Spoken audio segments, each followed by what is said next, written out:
Vous vous souvenez peut-être de l'inauguration en grande pompe de cette zone de baignade, là, une espèce de piscine en eau vive, si vous voulez. C'est en Montérégie, à Belleuil.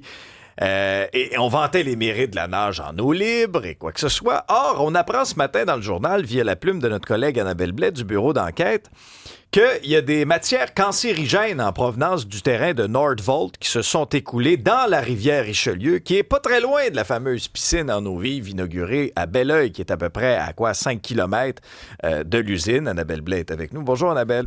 Salut Alexandre. Bon, explique-nous d'abord quel type de contaminants se sont écoulés et dans quel contexte c'est arrivé? Les contaminants, c'est notamment des HAP, c'est les hydrocarbures aromatiques polycycliques. Ça a l'air bon, ça. Ça a l'air bon. Ça, et c'est cancérigène. Donc, ce qui s'est passé, c'est qu'en mai dernier, il y a des organismes, notamment le Comité d'action citoyenne Projet Nordvolt, et la Société pour vaincre la pollution, ça c'est l'organisme de Daniel Green, ont prélevé des échantillons tout près du site de Nordvolt, là, où il y avait des écoulements donc, du terrain Nordvolt dans la rivière Richelieu, et ils ont demandé à un laboratoire d'analyser ça. Il y avait 2 sites qui ont été analysés. Il y en a un, il y avait un peu de contamination, mais il y en avait un autre qui en avait particulièrement plus. Et donc là, ce qu'on nous dit, c'est que les résultats en détail vont être présentés à la fin de l'été. Mais étant donné qu'ils étaient préoccupés parce qu'un des sites émettait quand même beaucoup de contaminants, ils ont préféré tout de suite avertir la mairesse de Belleuil parce que, comme tu le dis, pas très loin, il y a une piscine en eau vive. Donc, c'est ça, une piscine en eau vive, là, c'est, les gens se baignent dans la rivière. Il y a eu un nettoyage de fond là, de la rivière qui a été fait. Il y a des petites cordes, il y a une surveillance, il y a un sauveteur. Et donc, les gens vont se baigner là. Et là, ce que l'organisme de la coalition... le comité d'action citoyenne nous dit, c'est que, bon, si on suit le sens du courant de la rivière, la contamination va vers cette piscine-là. Donc, la question, c'est est-ce qu'il y a des contaminants près de la piscine? Et là, je me tourne vers la mairesse. Je dis, avez-vous fait des tests avant de mettre ce projet-là sur pied? Avez-vous testé? Elle dit, on a testé les coliformes fécaux. Mais qu'en est-il des contaminants industriels?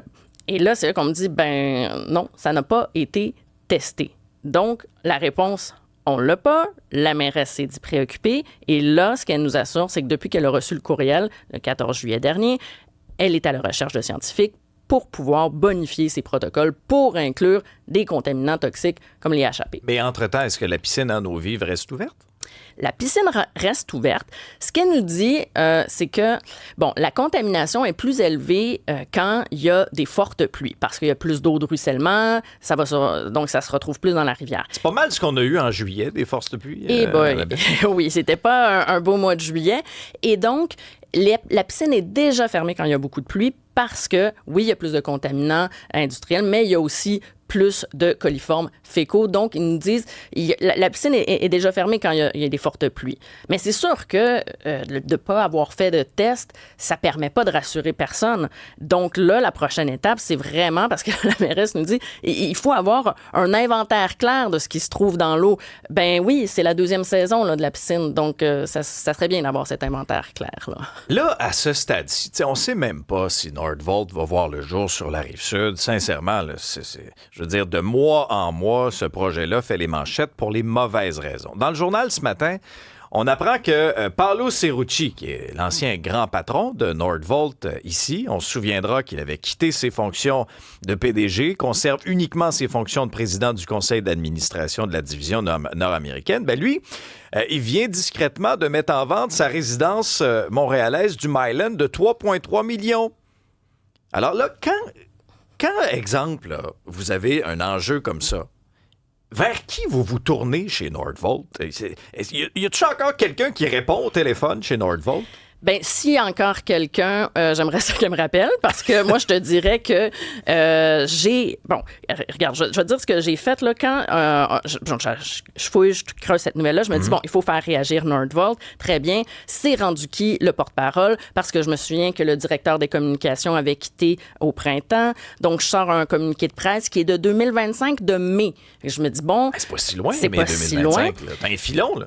Fait que je trouve le courriel de cette personne et je vois sur son LinkedIn qu'elle est encore... Ben, en tout cas, c'est écrit qu'elle est porte-parole de Nordvolt à ce jour. Donc, je me dis, voilà, elle est encore là. Je lui envoie un courriel. Dans la seconde même, ce courriel me revient en disant « Bonjour, j'ai quitté Nordvolt. » Mais vous pouvez envoyer vos courriels à une adresse. Bon, c'est une adresse générique, là, Amérique du Nord, @nordvolt.com, quelque chose comme ça. J'ai envoyé un courriel. J'ai jamais eu de retour. C'est comme envoyer un pigeon voyageur, une bouteille à la mer, que sais-je.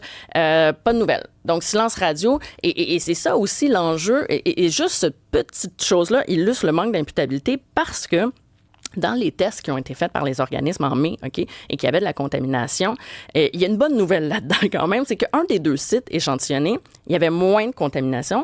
Et ce site-là avait déjà été échantillonné à l'automne. À ce moment-là, quand les organismes avaient dit « Hey, il y a un site ici qui coule », qu'est-ce que Nordvolt avait fait?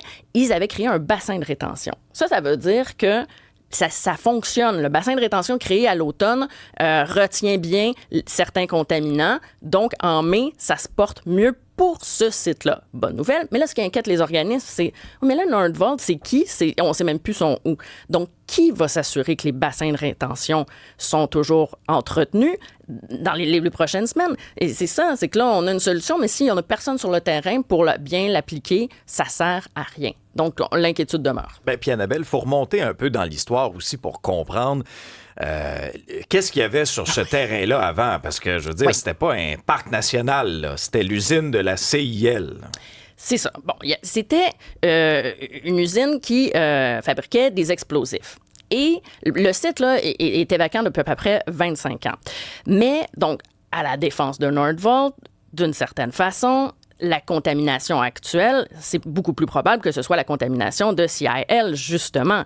Le problème, c'est qu'à partir du moment où Nordvolt est arrivé et s'est dépêché de tout défricher, on a accéléré le processus d'écoulement de contaminants parce que les arbres, les racines, ça retient, ça agit comme filtre. Là, on enlève tout ça. Donc, les eaux de ruissellement s'écoulent plus rapidement dans l'eau. Donc, ça, c'est un problème. Mais l'autre chose, c'est que tu l'as dit, CIL était là avant, on le savait. Donc, il aurait dû avoir une décontamination plus en profondeur qui soit faite. Et juste pour te dire là, à quel point ce site-là, on le savait qu'il n'y avait pas nécessairement... Bon, il y avait des milieux humides, là, mais qu'on se doutait qu'il y avait de la contamination.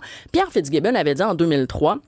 devant, là, il faisait un petit discours là, devant les hommes d'affaires et il disait, pour parler du peu d'intérêt de ce terrain-là, il disait, il y a probablement des poissons à 3 yeux dans ce coin-là, dans la rivière Richelieu. Mais justement, là, on dit d'un côté, il y a peut-être des poissons à 3 yeux, puis quelques kilomètres plus loin, on se dit, baignez-vous. Ça illustre tout le problème. Donc, si on se doutait qu'il y avait de la contamination, il aurait dû déjà avoir des bassins de rétention. Il aurait dû avoir déjà des mesures en place. Et là, il y a un petit peu trop tard. Alors, avis aux nageurs, surveillez les poissons aux 3 yeux dans cette piscine en eau vive à bel oeil en attendant les résultats de test. Annabelle Blais, journaliste au bureau d'enquête de Québécois. Merci beaucoup. Merci.